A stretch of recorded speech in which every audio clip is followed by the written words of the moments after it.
নমস্কার বন্ধুরা, আমি পাপিয়াস কিচেন ব্লগ চ্যানেলে সবাইকে স্বাগত। আশা করি তোমরা সবাই ভালো আছো, আমিও ভালো আছি তোমাদের ভালোবাসায়। আজ দেখো আমি ফুলকপি দিয়ে মাছের ঝোল রান্না করব। কি মাছের ঝোল? ভোলা মাছের ঝোল। শীত চলে এসছে, ফুলকপি দিয়ে আমরা অনেক রকম মাছ খেয়ে থাকি, আজ আমি ভাবলাম ভোলা মাছও করে ফেলি। এ দেখো আদা জিরে শুকনো লঙ্কা বেটে নিলাম, আর এদিকে কড়াইতে আমি ফুলকপিগুলো একটু হলুদ দিয়ে সেদ্ধ বসিয়ে দিয়েছি। অল্প একটু সেদ্ধ হয়ে গেছে।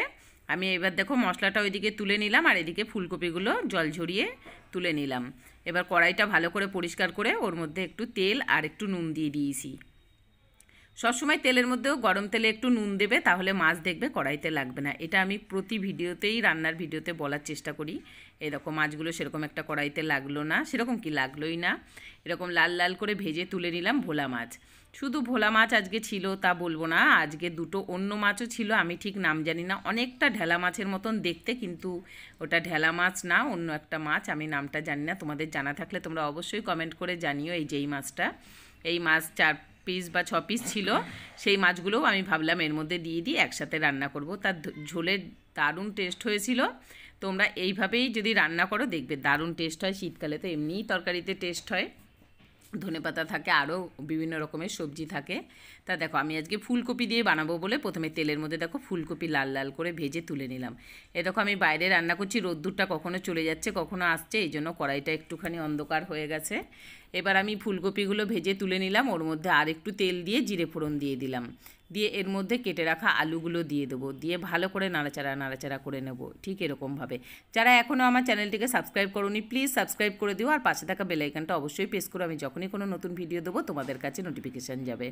আর এই দেখো কাঁচা লঙ্কা আর টমেটো কুচি দিয়ে দিলাম, আর যে আদা জিরে শুকনো লঙ্কাটা বেটে রেখে দিয়েছিলাম সেই মশলাটা দিয়ে দিলাম, দিয়ে আবারও বেশ কিছুক্ষণ নাড়াচাড়া করে নিলাম।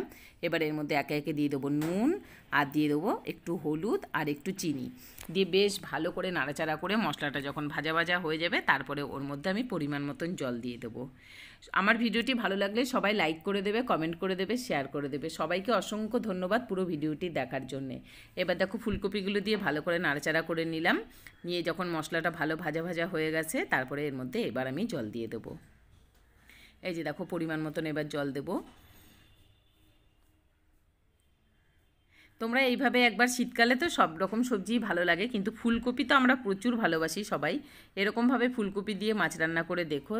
আমি তো ভোলা মাছ রান্না করলাম আজকে, আমি ভাবছিলাম ভোলা মাছ দিয়ে ভালো লাগবে না, তা খেতে কিন্তু দারুণ লেগেছিল।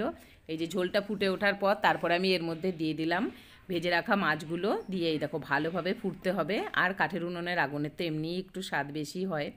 এই যে ভালো করে ফুটছে দেখো, এই যে ভালো করে আলু আর ফুলকপি সেদ্ধ হয়ে যাবে, তারপরে নুন মিষ্টি চেক করে নিতে হবে। আর এই ফুটন্ত অবস্থায় একটু ধনেপাতা দিয়ে দেবো, তাহলে ঝোলের মধ্যে বেশি সুন্দর স্বাদ হবে।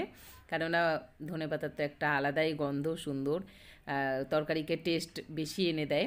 তারপরে নামানোর পরে ওর উপরে একটু ধনেপাতা ছিটিয়ে দিলে দেখতে ভালো লাগে।